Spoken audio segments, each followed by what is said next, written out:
Sa panahon ngayon, ang plastic na lang ang may forever. Pero hindi ito ang gusto natin.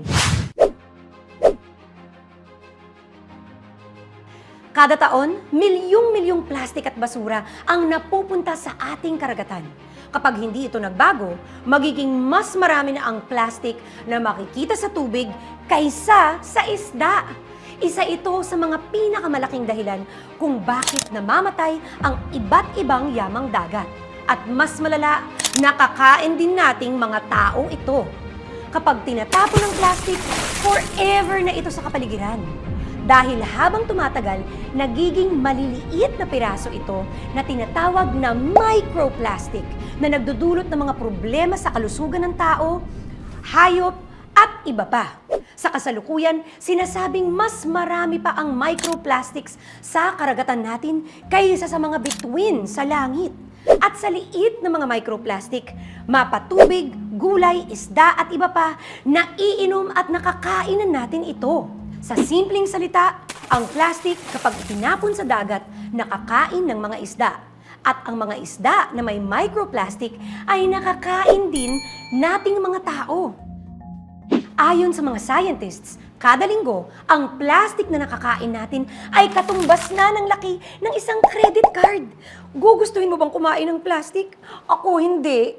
Kaya isinusulong ng CORA ang isang circular economy, kung saan napipigilan ang tuluyang pagkaubos ng likas na yaman at pagdami ng basura sa kapaligiran.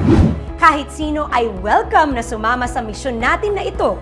Sa pamamagitan ng pagsuporta sa Eco-Ecot Center, layunin namin na mapangalagaan ang kalikasan sa pamamagitan ng tamang pamamahala ng mga basura.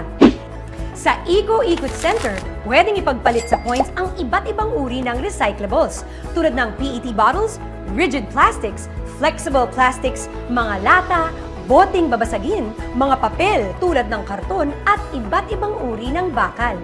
Nabibigyan ng bagong buhay ang mga recyclables na ito sa pamamagitan ng circular economy upang ilayo ang basura sa karagatan at landfills.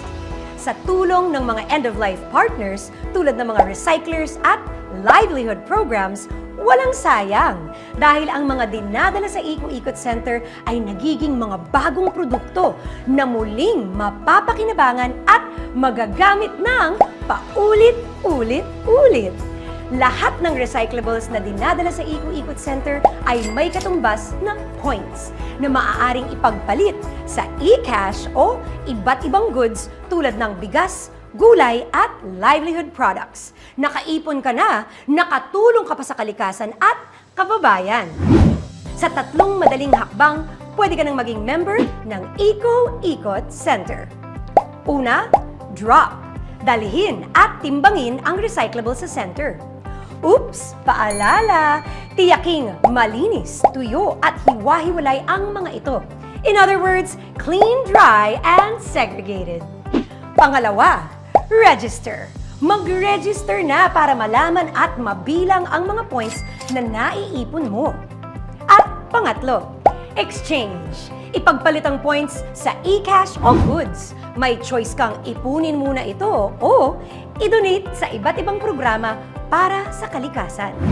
Sa 3 madaling hakbang, pwedeng-pwede ka na maging member ng Eco-Ecot Center. Drop, register, exchange. O di ba? Ang dali lang. Sa pagbisita nyo sa center, sasalubungin kayo ng Eco-Ecot Champions para magbigay gabay sa tamang paglilinis at paghiwa-hiwalay ng recyclables ninyo. Layunin ng center na bigyang halaga ang kakayahan ng bawat miyembro ng lipunan na maging mga leader ng ating mga komunidad pagdating sa pangangalaga at pagprotekta sa kalikasan. Lahat tayo ay may kakayahan na maging parte ng pagbabago. Patas na oportunidad ang inaalok ng Eco-Ecot Center para sa komunidad na pinaglilingkuran namin, lalong-lalo na sa kababaihan at kabataan. Naninindigan kami sa isang inklusibong mundo kung saan nabibigyan ng suporta ang bawat Pilipino upang makamit ang kanyang buong potensyal. Layunin din namin ang social behavior change upang tumulong sa pagbabago ng mga nakasanayan natin pagdating sa tamang pamamahala ng basura. Patuloy din ang pakikipag-ugnayan namin sa iba't ibang sektor ng lipunan, mula sa gobyerno hanggang sa mga malalaking kumpanya, upang lumakas pa ang kampanya natin dahil mas marami tayong makakamit kapag sama-sama tayong kikilos. Tara na! Tungo sa mas malusog at malinis na kinabukasan. Tara na sa Eco Ikot Center!